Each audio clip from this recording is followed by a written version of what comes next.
የሸገር ከተማ አስተዳደር በ2017 ዓ.ም ጥራት ያለው ትምህርት ተደራሽ ለማድረግ አስፈላጊውን ቅድመ ዝግጅት ማድረጉ ገልጿል። በአስተዳደሩ ከመምህራን ስልጠና አንስቶ ለተማሪው ምቹ የትምህርት ከባቢን ፈጥረናል ያሉት የሸገር ከተማ አስተዳደር ትምህርት ጽሕፈት ቤት ምክትል ኃላፊ ዶክተር ዘሪሁን ታከለ የ2017 ዓ.ም የትምህርት ዘመን ሁለተኛ ደረጃ መምህራንን ስልጠናዎችን መስጠታቸውን ተናግረዋል። አብሶ የሁለተኛ ደረጃ መምህራኖችን ሙሉ በሙሉ በሚባል መልኩ ሲዘጋጁ ነበረ።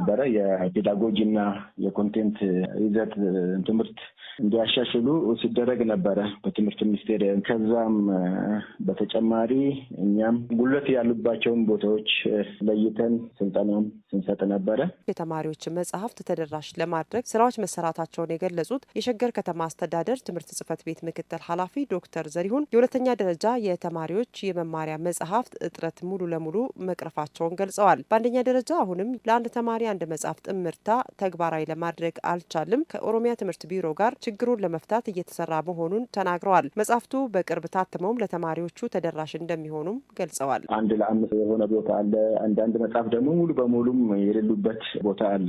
አንደኛ ደረጃ ትምህርት ላይ ቀድመ መደበኛ ትምህርት አሁን መጽሐፎች ታትመው አሁን ነው እየገቡ ያሉት። እኛ ጋር የደረሱትን እያሰራጨን ነው እና የአንደኛ ደረጃ መጽሐፍ ግን በጣም እጥረት አለ። እሱንም ከኦሮሚያ ትምህርት ቢሮ ጋር በመነጋገር ህትመት ላይ እንዳለ ነው የነገሩን። 80 ሚሊዮን በላይ መጽሐፎች በሀገር ውስጥ እየታተሙ እንዳሉ ነው ያለኝ መረጃ። ከነሱም ጋር እየተነጋገር ህትመቱ እንዳለቀ ለትምህርት ቤቶች ለእኛም ትምህርት ቤት ይሁን ለሌሎች ትምህርት ቤቶች እንድናሰራጫለን የሚል ሰጥተውናል። ለተማሪዎቹ ምቹ የመማር ማስተማር ከባቢን ለመፍጠር ከወላጆች ከማህበረሰቡና ከሌሎች ሴክተር መስሪያ ቤቶች ጋር በመቀናጀት እየሰራ ነው ያሉት ዶክተር ዘሪሁን ልጆች ከቤታቸው ተነስተው ወደ ትምህርት ቤት ሲሄዱና የትምህርት ቤት ከባቢ ላይ ያሉ ምቹ ያልሆኑ በከተማ አስተዳደሩ ከሚገኙ ከንቲባዎች ጋር ተነጋግረናል። ማህበረሰቡንም በማነቃነቅ እነዚህን ችግሮች በጋራ ለመፍታት እየተሰራ መሆኑን ተናግረዋል። ለሁሉም ሰው ትምህርት ቤት ተሰጥቷል። አመራሩ ማለት ነው እስከታች ላለው አስተዳደር ድረስ ትምህርት ቤት ተከፋፍለን ነው ትምህርት ቤት ላይ እየሄድን ትምህርት ቤቶች ውስጥ ምን እንደሚሰሩ የትምህርት ቤቶች አካባቢ ምን እንደሚመስሉ ክትትል እያደረግን እንገኛለን። ተማሪዎችንም ወደ አልባሌ የሚወስድ ላይ ማስተካከያዎችም የተወሰዱ አሉ።